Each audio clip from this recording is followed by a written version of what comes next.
नमस्कार दोस्तों।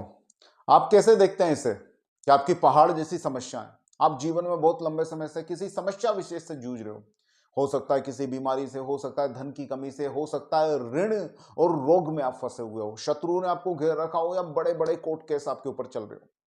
पहाड़ जैसी आपकी समस्याएं और अचानक से आपका ध्यान ज्योतिष विद्या की तरफ जाता है। आप किसी को टीवी पे देखते हो, यूट्यूब पे देखते हो, किसी की ख्याति सुनते हो या किसी तरह से कोई बहुत बड़ा ज्योतिषी आपके टच में आता है और वो आपको आकर बोलता है कि चुटकियों में आपकी समस्या समाप्त हो जाएगी, बस एक हवन में आपकी समस्या समाप्त हो जाएगी। बस रोज सुबह उठ के 3 बार ये नाम ले लेना, ये मंत्र बोल देना और आपकी समस्या खत्म हो जाएगी, या पानी में मिलाकर ये पी लेना या पानी में मिलाकर इससे नहा लेना और आपकी समस्याओं का सर्वनाश हो जाएगा। हम बात नहीं करते हैं वो उपाय देने वाले लोगों की, हम बात करते हैं आपकी कि आप कैसे देखते हैं इसे, आप कैसे विश्वास मान लेते हैं इस बात पर कि आपकी समस्या क्षणिक उपायों से समाप्त हो सकती है। मैं यहां पे उन लोगों की बात नहीं कर रहा हूं जो किसी सिद्ध महात्मा से मिलकर आ रहे हैं, जिनके पास सच में कोई शक्ति है, जिन्होंने सच में बहुत सालों तक किसी देव विशेष की आराधना की हो, कोई मंत्र सिद्ध किया हो, जो हिमालय में कहीं बैठा हो, जो संसार का मोह त्याग दिया हो, आज भी निर्लोभ होकर बिना एक फूटी पाई आपसे लिए, बिना एक कोर की आपसे कामना रखे, आपको कोई उपाय दे रहा हो, आपको कोई मंत्र दे रहा हो, आपको कोई मणि दे रहा हो, आपको कोई औषधि औषधि दे रहा हो। मैं उन सिद्धों की बात नहीं कर रहा हूं, मैं यहां पर बात कर रहा हूं उन एस्ट्रोलॉजर्स की, जो चमकती दमकती गाड़ियों में आपके सामने होते हैं, मोटी फीस आपसे लेते हैं, तरह तरह के उपायों से आपसे धन लेते हैं। देखिए, धन लेना बुरी बात नहीं है, उपायों के तरीकों पे मैं आने वाला हूं। तो मैं उन सिद्धों को छोड़ देता हूं, मैं उन एस्ट्रोलॉजर्स की तरफ चलता हूं जो आपको बता रहे हैं कि कुछ ही पलों में, कुछ ही दिनों में, कुछ ही क्षणों में यह मात्र प्रयोग कर लेने से आपकी समस्या समाप्त हो जाएगी। तो आप स्वयं इसे कैसे देखते हैं? क्या ज्योतिष शास्त्र में सच में ऐसा कोई उपाय है? निश्चित रूप से ज्योतिष के अंदर बात जरूर की गई है मंत्र, मणि और औषधि की।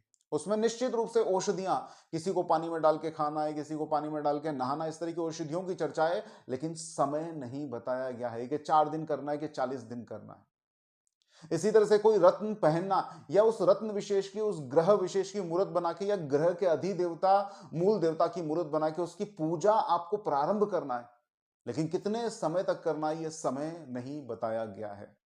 आशय सिर्फ उनमें इतना ही था कि जब तक समस्या का समाधान ना हो जाए, जब तक वो ग्रह आपके ऊपर से निकल ना जाए, तब तक आपको उन उपायों को करते रहना है। ना तो वो 4 दिन की बात है, ना 40 दिन की बात है। सिर्फ मंत्रों के विषयों में बहुत सारे शास्त्रों में बताया गया है कि मंत्र का जप कितने दिन, कितने साल या कितने लाख की संख्या में करना है। वहां पे भी 3, 5 और 10 का कोई खेल नहीं है कि 3 बार बोल लोगे 4 दिन उठ के तो आपका काम हो जाएगा, धन वर्षा होने लगेगी या आपके कार्य सिद्ध होने लगेंगे, आपके अंदर देवी शक्ति आ जाएगी। ऐसा कुछ नहीं है।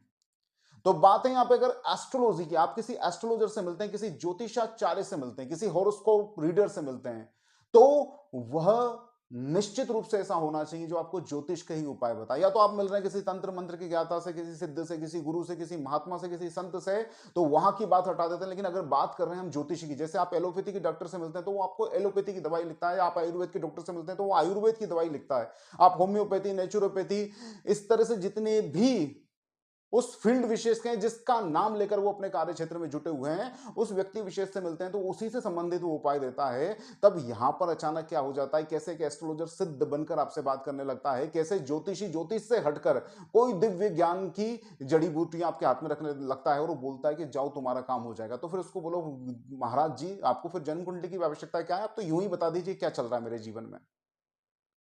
तो आप रील वाले बाबाओं से तो निपट ही रहे हो, रील वाले बाबाओं को तो आप समझ ही रहे हो, देख रहे हो कि वो सनातन धर्म का कितना सनातन नुकसान कर रहे हैं। इसी तरह से अब आपको एस्ट्रोलॉजी की तरफ भी थोड़ा ध्यान देना पड़ेगा, समझना पड़ेगा कि इस व्यर्थ की बकवास से, इन 4 दिन के उपायों से जो आपकी समस्याओं का समाधान करना चाहते हैं ना, वो निश्चित रूप से अपने स्वार्थवश, चाहे वो व्यूज का स्वार्थ हो, चाहे वो धन का स्वार्थ हो, आपका और सनातन धर्म का सनातन नुकसान कर रहे हैं। अब आप इस पे बोलेंगे कि नहीं, एक बार भी राम का नाम लेंगे तो उसका फल तो मिलेगा। देखिए, फल मिलेगा, लेकिन वो कंपेरेटिवली इतना इंटेंस नहीं होगा कि आपको इस जन्म में इसी समय प्राप्त हो जाए। आप प्रोसेस को समझिए, किसी प्रोसेस को करने का, पूरा प्रोसेस का जो तरीका है उसके साथ साथ प्रोसेस को करने का जो समय, दोनों मायने रखता है, तब जाके परिणाम आते हैं।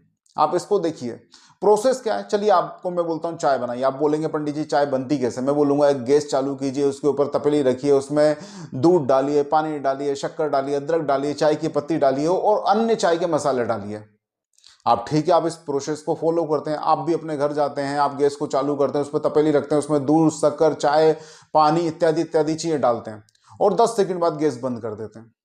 फिर देखते हैं कि चाय तो बनी नहीं, वैसा का वैसा पड़ा हुआ है। फिर वापस उसको चालू करते हैं, फिर वापस वही प्रोसेस करते हैं और फिर 10 सेकंड बाद उस स्टोव को या उस गैस को, उस अग्नि को, प्रज्वलित को वापस बंद कर देते हैं।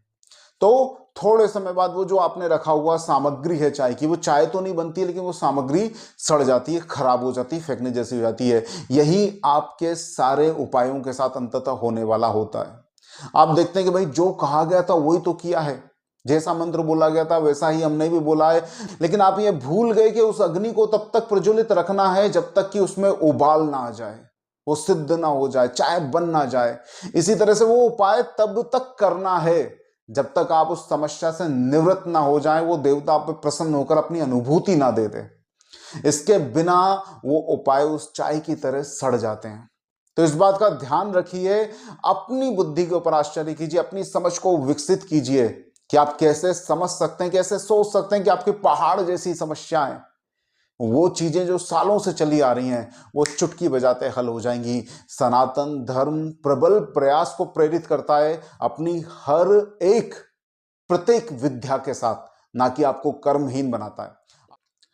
आशा करता हूं इस वीडियो के अंदर आपको बहुत कुछ समझने को और सीखने को मिला होगा। आप समझ पाए होंगे कि आपको वास्तविक रूप से किस दिशा में जाना और किस तरह से एस्ट्रोलॉजी का उपयोग करना है। इस वीडियो को लाइक अवश्य करें, शेयर करें अपने मित्रों को और मेरे नेक्स्ट वीडियो को देखने के लिए इस चैनल को सब्सक्राइब करके रखें। नमस्कार दोस्तों, जय श्री कृष्ण।